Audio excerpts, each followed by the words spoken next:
Hezký den, moje jméno je Mona Janovská a ve Dvořákově Praze mám na starosti fundraisingové aktivity a péči o naše dárce.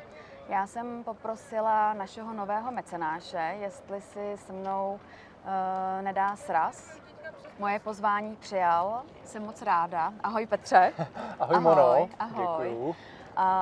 My jsme si dali sraz v podstatě skoro u sochy Antonína Dvořáka, u Rudolfína a ten důvod je naprosto prozaický, protože celé jméno Petra je Petr Dvořák a je to pravnuk Antonína Dvořáka. Petře, jaký to je být potomkem skladatele Antonína Dvořáka?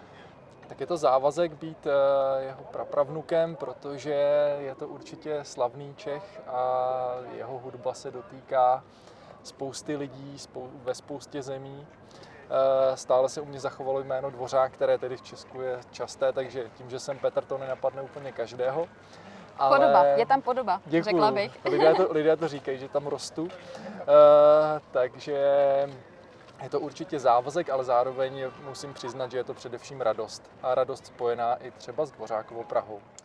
Jaký je tvůj vztah k festivalu? Když jsme před skoro 16 lety začínali, tak jsi byl v podstatě ještě malý kluk. K festivalu tě přivedli, předpokládám, rodiče, táta Petr Dvořák?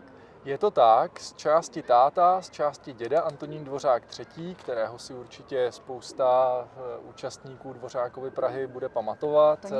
Toníček, přesně tak, který před 5 lety odešel, nebo před 6. Toníček Dvořák III. Ta podoba tam byla tedy ještě větší než u mě, si troufám říct. Tak ten mě tedy k tomu festivalu přivedl a k té otázce. Můj vztah k festivalu je tedy zcela srdečný, protože já jsem opravdu od toho malého teenagerského věku Dvořákovou Prahu navštěvoval, takže já vlastně, ač je to festival relativně mladý, tak já jsem relativně mladý člověk, takže se mnou ten festival žije celý život. Skoro stejně staří jste. Tak, co já si pamatuju, tak ten festival je, takže já ho navštěvuju právě už od malinka a musím říct, že je to pro mě, nechci říct, že je to klišé, ale je to taková rodinná záležitost, protože je to zároveň rodinné setkání pro nás, takže Dvořákova Praha je opravdu Praha pro Dvořáky trochu. Tak to nás moc těší. Já doufám, že se nebudeš zlobit, když prozradím, že s naším festivalem si opravdu spjatý dlouho. Ano. A pomáhal si nám jako dobrovolník, dělal si nám festivalového řidiče a pokud se nepletu, tak v roce 2019 si mimo jiné vozil Gila Shahama a Kiana Soltányho. Je to tak. Zajímá mě, věděli, že jsi potomek Antonína Dvořáka? Bavili jste se o tom? Co na to říkali? Ano, věděli. Určitě ještě dokonce Gil Shaham jeho reakce byla opravdu až jako neuvěřitelná a ten z toho byl opravdu na větvi.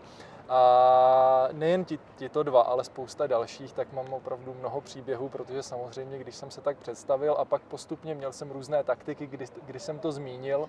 Musel jsi se sám chlubit, anebo přišla otázka od nich, jestli náhodou nejsi potomek? Často tím, že oni nevědí, že Dvořák je časté jméno v České republice, tak když jsem se představil celým jménem, tak na to přišla řeč. A nebo když jsem třeba jel tady kolem zrovna sochy, tak jsem řekl, hele, praděda, tak jsem mu zamával a oni si mysleli, že je to vtip a tak jsem jim řekl, že to vtip není a už jsme se fotili u sochy a tak. Jasně. A několik umělců jsem vezl třeba na výlety do Nelahozevsi k nám na Vysokou, což tedy nevím, jestli můžu zmiňovat, protože to bylo asi trochu na černo, ale byl to takový výlet v rámci Dvořákovy Prahy, taková nadstavba pro ně.